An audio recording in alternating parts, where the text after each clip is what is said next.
Talk to me about the problem with nice guys then, talking about simps. Essentially, what nice guys do is what they suffer with is not that they're too nice or anything. It's just that they have incredibly weak boundaries when it comes to women.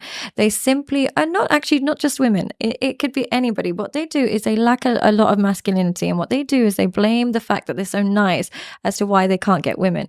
But it's not about being nice. It's about a lack of masculinity. And one of the best ways to establish masculinity is placing boundaries, particularly with women.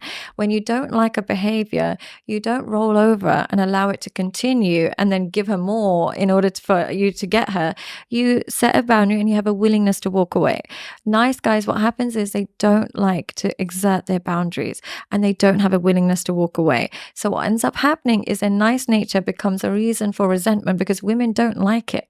They actually feel angry when you're too nice to them because then they don't feel protected. They feel like you're weak. If you let a woman make all the decisions for you, she'll slowly start to hate you because she'll feel like she has to raise you and she'll lose respect for you.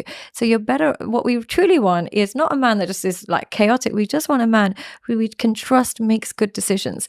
He's not the nice guy. He's the one that we'll submit to. But the one that doesn't trust his own decision making and we have to do it and he comes across as being nice, essentially he's seen as weak. Yeah, overly pliable is the term that I think about. Hard. Could you, how do you as a man make sure that you're nice and not weak? Like, it must be difficult because in this day and age, if you try and be like a bit more assertive, I'm guessing it gets a lot of pushback. It's hard for a man. I don't know. I think you'd be surprised. I think that,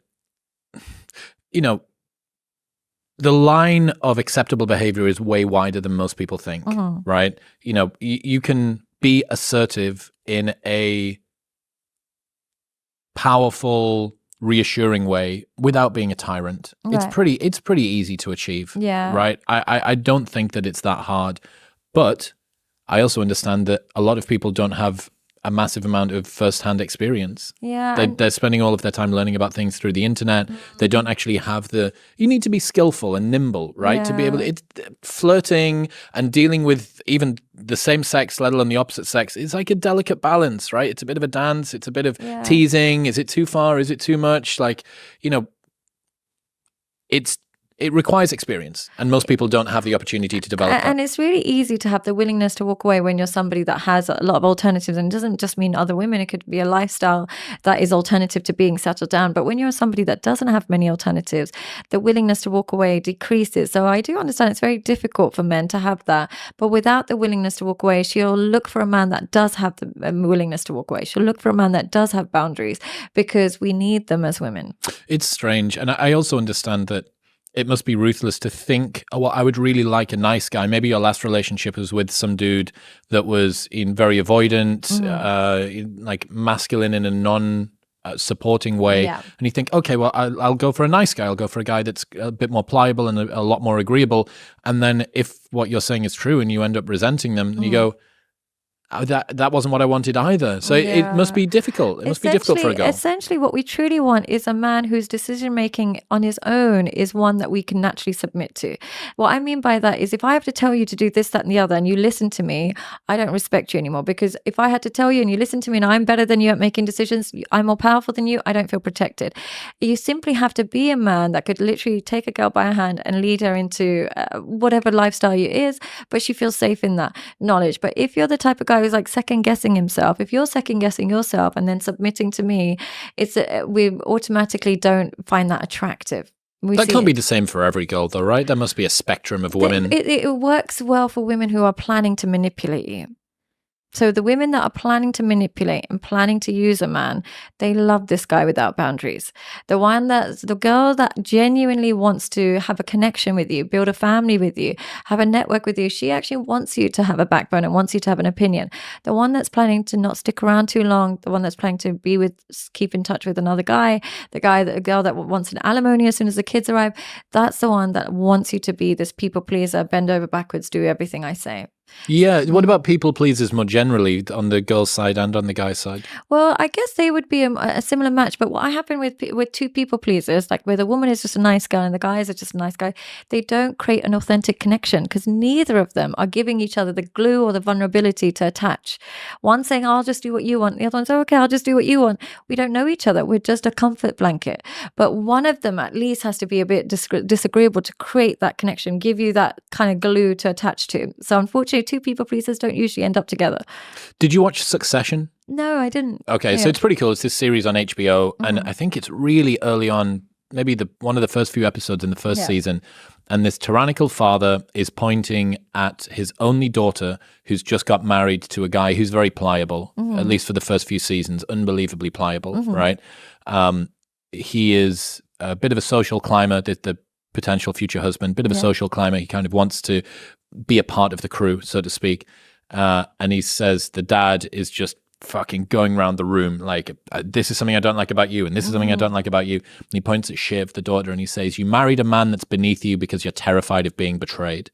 Oh, fucking painful. Very but in that moment, I saw something that's very true. You know, the people that are scared of losing their partner, a lot of the time will aggressively date down because they know that they're so far ahead of what that partner would typically be in a relationship with. With Shiv, it's largely resources and money and access, which is kind of strange because the dynamics flipped typically from the way it would be.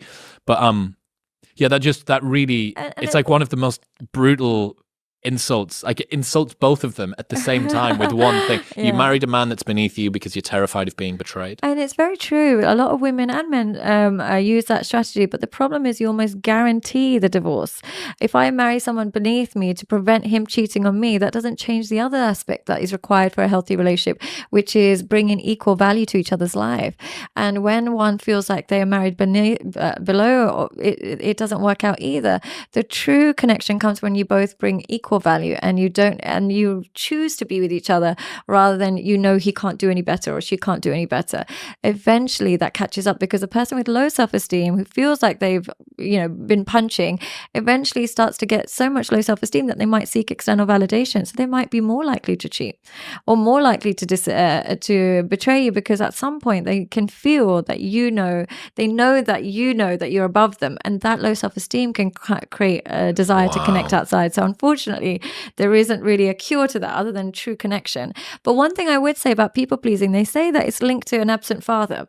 They say that having a father figure does is that rough and tumble kind of play and that harsh criticism gets you in the habit of speaking truth, even if it's not the nicest thing to do. Whereas the absence of that can actually make you think that you're going to offend, because it's easy to offend mum, it's harder to offend dad. So when you get used to that rough and tumble kind of verbal altercations with fathers, it prepares you for the real world of where you are less sensitive and more likely to be truthful rather than people pleasing. What about the opposite then? What about treat them mean, keep them keen, as opposed to people pleasing? Again, another tactic that's very much advocated in current dating, but is again counterproductive, because the moment you treat people mean, you filter out healthy people. Healthy people don't stick around to be treated badly. That doesn't go in line with their template of relationships. Healthy people have a template of relationship that requires mutual respect. Now, when they're with somebody who treats them mean, they filter themselves out. They understand they might work on it for a little bit, but they recognize where they're not welcome. When you're treating them mean, keeping them keen, you're attaching to somebody that has incredibly low self-esteem, who expects to be treated like this, who will then, when you stop playing that game and actually want to commit to that person, or particularly that girl, she'll become volatile. She'll self-sabotage because she's so used to being treated mean. Commitment doesn't actually feel good. Hi, I'm Sadia Khan, and you might know me as a leading dating coach in modern relationships today. I work with men every single day to help give them the blueprint of understanding relationships, women, attraction, and self-esteem. So if you are feeling stuck in your relationships and you want to unlock your full potential, work with me today by clicking on the link, and I look forward to hearing from you.